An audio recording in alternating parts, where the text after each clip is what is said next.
السلام عليكم ورحمة الله وبركاته. رسالة مهمة للمرأة عامة، سواء كانت بنت عزباء أو مطلقة. انتبهي إن رأيت شخص يفعل معك هذه الأشياء في المنام.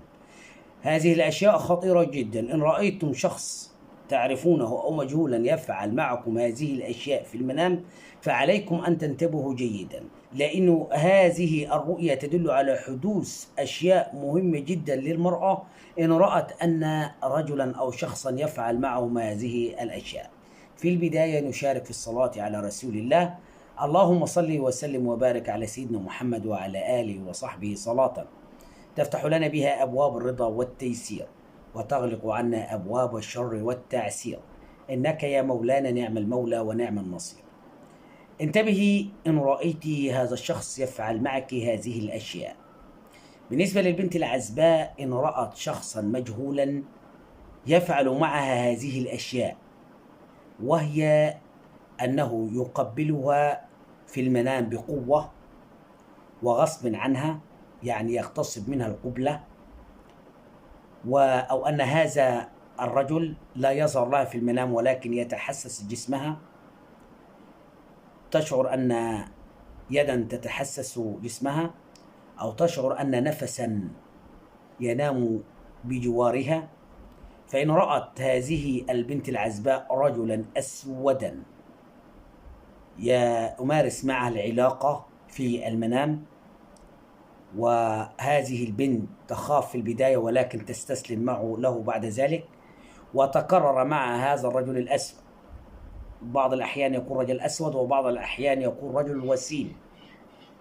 فهذه الأشياء إن رأتها البنت العزباء بشكل متكرر، فعليها أن تنتبه جيدا جيدا جيدا لهذه الأسباب التي سوف أقولها لكم.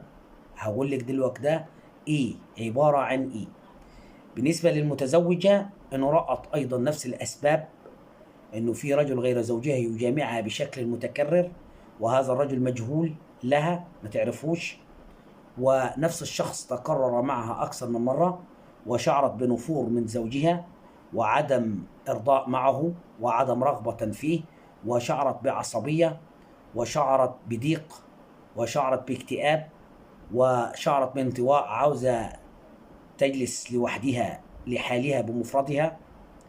فدي برضو لها أسباب مهمة جدا على المرأة أن تهتم بذلك، لأنه هذا الشيء مهم جدا.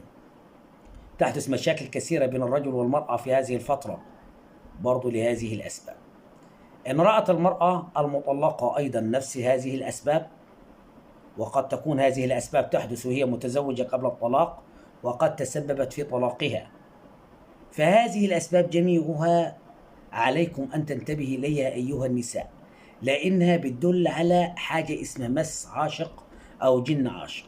هذه البنت العزباء المطلقة المتزوجة، إنما في حالة مس عاشق أو جن عاشق، هذا الجن في قيود قوانينهم أنه متزوج منهم، وهو اللي بيسبب المشاكل البنت العزباء والمشاكل الزوجية وحالات الطلاق. في هذه الحالة في علاج للمس العاشق، وفي فيديوهات عندي في القناة لعلاج المس العاشق، وقد جربها الكثيرين بمشيئة الله سبحانه وتعالى، وقد شفوا بمشيئته سبحانه وتعالى. فعليكم أن تراجعوا هذه الفيديوهات أو تتواصلوا معي بمشيئة الله سبحانه وتعالى. سوف تعالجوا من حالة المس العاشق علاجا نهائيا بمشيئة الله سبحانه وتعالى. أحبكم بلا حدود، وأتمنى من الله لكم التوفيق. أشكركم. السلام عليكم ورحمة الله وبركاته.